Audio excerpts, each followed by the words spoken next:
जैसा कि आप सभी जानते हैं, सच की हमेशा जीत होती है। हमारी एक छोटी सी प्रयास आप तक बड़ी खबरें पहुंचा सकती है। तो स्वागत करते हैं एक बार फिर से आप सभी का STS न्यूज़ चैनल में। मगर उससे पहले अगर आप अभी तक वीडियो को लाइक नहीं किए तो लाइक कर ले और चैनल को भी सब्सक्राइब कर ले। जी हां, आपको बता दें, प्रधानमंत्री नरेंद्र मोदी 1 जुलाई को मध्य प्रदेश जाने वाले हैं। प्रधानमंत्री कार्यालय ने जानकारी देते हुए बताया कि PM मोदी शहडोल जिले में एक सार्वजनिक कार्यक्रम में हिस्सा लेंगे। समारोह के दौरान वो राष्ट्रीय सिकल सेल एनीमिया उन्मूलन का शुभारंभ करेंगे। इसके अलावा वो कई लाभार्थियों को sickle cell genetic station card भी वितरित करेंगे। बिहार में मानसून की एंट्री और भारी बारिश के बीच सियासत का माहौल गर्मा गया है। मुख्यमंत्री नीतीश कुमार ने अपनी पार्टी जनता दल यूनाइटेड के विधायकों और विधान पार्षदों ने 1-to-1 मुलाकात कर CM आवास में JDU के MLA और MLC को एक कर बुलाया गया है। यहीं नीतीश कुमार से उनकी मुलाकात का सिलसिला लगातार जारी है। इस बैठक को लेकर मायने निकाले जाने लगे हैं। जानकार कोई बड़ा खेला होने की संभावना तलाश रहे हैं। अफसरों के ट्रांसफर पोस्टिंग पर केंद्र सरकार के अध्यादेश के खिलाफ दिल्ली सरकार ने सुप्रीम कोर्ट का दरवाजा खटखटाया है। 19 मई को केंद्र सरकार अध्यादेश लेकर आई थी, जिसके बाद दिल्ली में अफसरों की ट्रांसफर पोस्टिंग का अधिकार चुनी हुई सरकार के हाथ से निकल गया था। 11 मई को सुप्रीम कोर्ट की संवैधानिक पीठ ने ऐतिहासिक फैसला सुनाते हुए दिल्ली में अफसरों की ट्रांसफर पोस्टिंग पर चुनी हुई सरकार का पूरा अधिकार बताया था। दिल्ली सरकार की तरफ से लगाई गई याचिका पर कहा गया कि केंद्र सरकार का अध्यादेश असंवैधानिक है, लिहाजा इस पर तुरंत रोक लगाई जानी चाहिए। इस साल के अंत में राजस्थान, मध्य प्रदेश, छत्तीसगढ़, तेलंगाना और मिजोरम इन 5 राज्यों में विधानसभा चुनाव और अगले साल 2024 में लोकसभा चुनाव होने हैं। चुनाव में ज्यादा वक्त नहीं बचा, इसलिए इन चुनाव से पहले केंद्र की मोदी सरकार और बीजेपी के राष्ट्र और राज्य संगठन ने अभी से फेरबदल की कवायदें शुरू कर दी है। प्रधानमंत्री नरेंद्र मोदी की केंद्र सरकार और बीजेपी राष्ट्रीय संगठन में व्यापक स्तर पर फेरबदल किए जाने की चर्चाएं हैं। यूनिफॉर्म सिविल कोड इन दिनों चर्चा का विषय है। इसकी सुगबुगाहट उत्तराखंड से शुरू होते ही पूरे देश में है। उत्तराखंड में तो राज्य सरकार UCC को लेकर आखिरी चरण में आ गए है। इस मुद्दे पर उत्तराखंड के CM पुष्कर सिंह धामी ने आज तक से विस्तार से बात की है। उन्होंने कहा कि हमारे लिए UCC का मुद्दा आज या कल का नहीं है। हम 2022 के विधानसभा चुनाव में भी इस मुद्दे को लेकर उतरे थे। हमने 2022 के चुनाव में UCC लाने के वादा किया था। हमने जनता से वादा किया था कि नई सरकार का गठन होते ही UCC का ड्राफ्ट बनाने के लिए एक कमेटी का गठन करेंगे। सरकार बनते ही हमने ड्राफ्ट के लिए कमेटी तैयार की। सोशल मीडिया जन जन तक पहुंचने का बहुत बड़ा माध्यम है। आने वाले दिनों इसका फायदा सरकारें भी उठाएंगे। राजस्थान सरकार ने तो इसकी शुरुआत भी कर दी। राजस्थान में विधानसभा चुनाव से ठीक पहले राज्य सरकार बहुत बड़ा ऐलान किया है। राजस्थान की गहलोत सरकार ने समाचार पत्रों, TV चैनलों के साथ सोशल मीडिया को भी विज्ञापन देने का फैसला लिया है। इसके लिए राज्य सरकार ने बाकायदा गजट जारी किया है। दरअसल राजस्थान सरकार सोशल मीडिया के बढ़ते प्रभाव का इस्तेमाल करना चाह रही। राज्य सरकार ने जो विज्ञापन जारी किया है उसके अनुसार सोशल मीडिया को हर महीने लाखों रुपए के विज्ञापन जारी होंगे, लेकिन सरकार ने इसके लिए एक क्राइटेरिया तय किया है।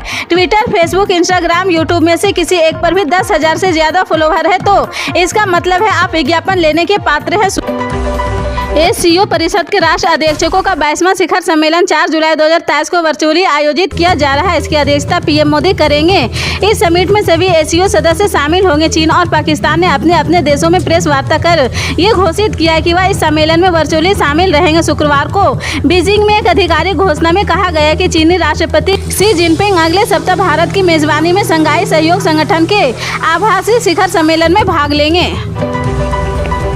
प्रधानमंत्री नरेंद्र मोदी ने रूस के राष्ट्रपति व्लादिमीर पुतिन से शुक्रवार को फोन पर बात की। इस दौरान दोनों नेताओं ने वैगनर के विद्रोह और रूस यूक्रेन युद्ध पर चर्चा की है। रूसी राष्ट्रपति भवन क्रेमलिन ने बयान जारी कर बताया कि PM मोदी और प्रेसिडेंट पुतिन ने इसके अलावा द्विपक्षीय साझेदारी को मजबूत करने पर चर्चा की। दोनों नेताओं ने रूस और भारत के बीच विभिन्न क्षेत्रों में प्रमुख संयुक्त परियोजनाओं के निरंतर कार्यान्वयन के महत्व पर ध्यान दिया है। साथ ही शंघाई सहयोग संगठन और G20 में सहयोग को लेकर भी मोदी और पुतिन के बीच बात हुई थी।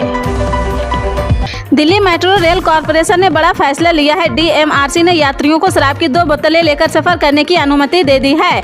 DMRC ने आधिकारिक बयान में कहा कि दिल्ली मेट्रो के नियमों में बदलाव किया गया है। एयरपोर्ट एक्सप्रेस लाइन के प्रावधानों के अनुरूप दिल्ली मेट्रो में अब से प्रति व्यक्ति को शराब की 2 सीलबंद बोतलें ले जाने की अनुमति है। CISF और DMRC के अधिकारियों की कमेटी ने पहले के आदेश की समीक्षा की है। सोशल मीडिया प्लेटफॉर्म ट्विटर को कर्नाटक हाईकोर्ट से झटका लगा है। ट्विटर ने कुछ सोशल मीडिया खातों और ट्वीट्स को ब्लॉक करने का केंद्र के अध्यादेश के खिलाफ हाईकोर्ट में याचिका दायर की थी। हाईकोर्ट ने केवल माइक्रो ब्लॉकिंग साइट की याचिका खारिज की है, बल्कि कंपनी पर 50 लाख रुपये का जुर्माना भी लगाया है। पिछले साल ट्विटर ने सूचना प्रौद्योगिकी अधिनियम की धाराएं 69A के तहत इलेक्ट्रॉनिक्स और सूचना प्रौद्योगिकी मंत्रालय द्वारा उसे जारी किए गए आदेशों को चुनौती दी थी। केंद्रीय मंत्री नितिन गडकरी ने पुणे शहर के निकट एक पुस्तक विमोचन कार्यक्रम में वरिष्ठ कांग्रेस नेता दिग्विजय सिंह के साथ मंच साझा किया। इस दौरान प्रतिवर्ष पंढरपुर धार्मिक यात्रा में शामिल होने के लिए उन्होंने दिग्विजय सिंह की सराहना भी की। सोलापुर जिले के पंढरपुर शहर में भगवान विठल और देवी रुक्मणी के मंदिर है और वह सिंह प्रतिवर्ष आषाढ़ी एकादशी के दिन पूजा अर्चना के लिए पंढरपुर जाते हैं।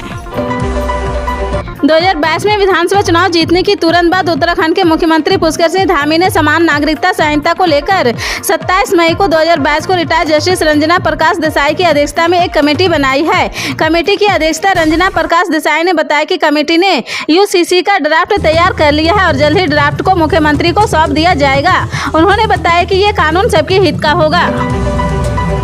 पश्चिम बंगाल में पंचायत चुनाव में से पहले लगातार हिंसा की घटनाएं सामने आ रही, एक के बाद एक आ रही हिंसा और तोड़फोड़ की घटनाओं के चलते सुरक्षा बलों की संख्या में भी बढ़ोतरी की गई। बावजूद इसके उपद्रवियों हिंसा से बाज नहीं आ रहे। पश्चिम बंगाल के भांगर क्षेत्र में ऑटो रिक्शा, पिकअप वैन, छोटे ट्रक और निजी कारों सहित करीब 16 वाहनों को आग से हवाले कर दिया है और तोड़फोड़ की गई है और तोड़फोड़ के लिए निशाने बने ये सभी वाहन भांगर के 2 वीडियो दफ्तर में लावारिस पड़े हुए हैं। देश के ज्यादातर हिस्सों में मानसून ने दस्तक दे दी है। भारी बारिश के चलते हिमाचल, मध्य प्रदेश, गुजरात में बाढ़ के हालात उत्पन्न हो गए। गुजरात के नावरसी में एक कार हादसे का शिकार होते ही बाल बाल बच गई है। दरअसल कार अंडरपास को पार करने की कोशिश कर रहे थे। बहुजन समाज पार्टी की अध्यक्ष और उत्तर प्रदेश की पूर्व मुख्यमंत्री मायावती यूपी में अपनी पार्टी के आधार को मजबूत करने के लिए जमीनी स्तर पर काम कर रही।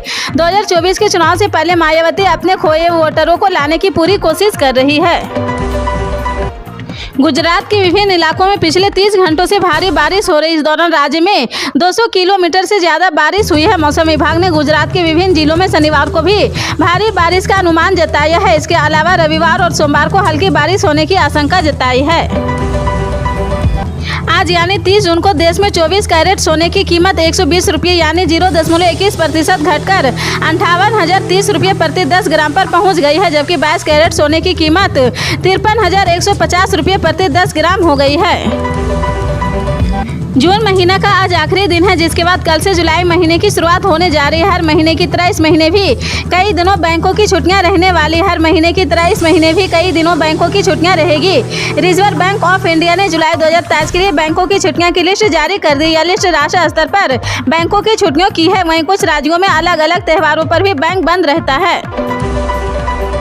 पीएम किसान सम्मान निधि योजना की अगली यानी 14वीं किस्त भेजने की तैयारी सरकार लगभग पूरी कर चुकी है।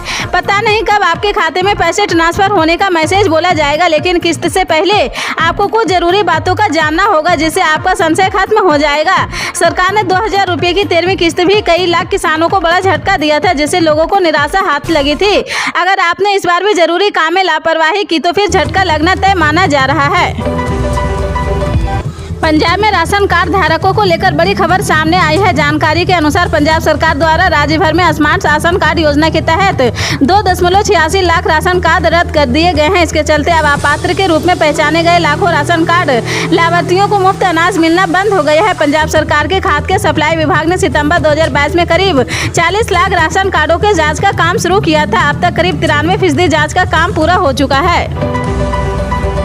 भारत में वैश्विक महामारी कोरोना के मामले पिछले कुछ दिनों से लगातार गिरावट देखने को मिल रही। पिछले दिनों मौसम में बदलाव के कारण थोड़ी तेजी दर्ज की गई थी, लेकिन एक बार फिर इस बार काबू होता नजर आ रहा। पिछले कई दिनों से कोरोना के दैनिक मामले में लगातार गिरावट भी देखने को मिल रही। कल के मुकाबले आज भी देश में कोरोना के दैनिक मामले में गिरावट दर्ज की गई है। इसी तरह की पल पल के अपडेट जानने के लिए जुड़े रहें आप अपने NTS न्यूज चैनल से। मिलते हैं अगली बड़ी खबर के साथ, तब तक के लिए जय हिंद।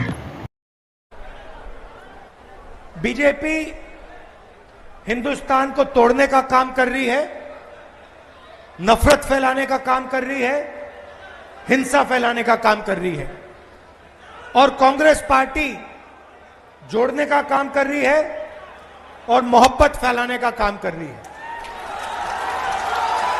क्योंकि आप जानते हो आप बहुत अच्छी तरह जानते हो कि नफरत को नफरत से नहीं काटा जा सकता है।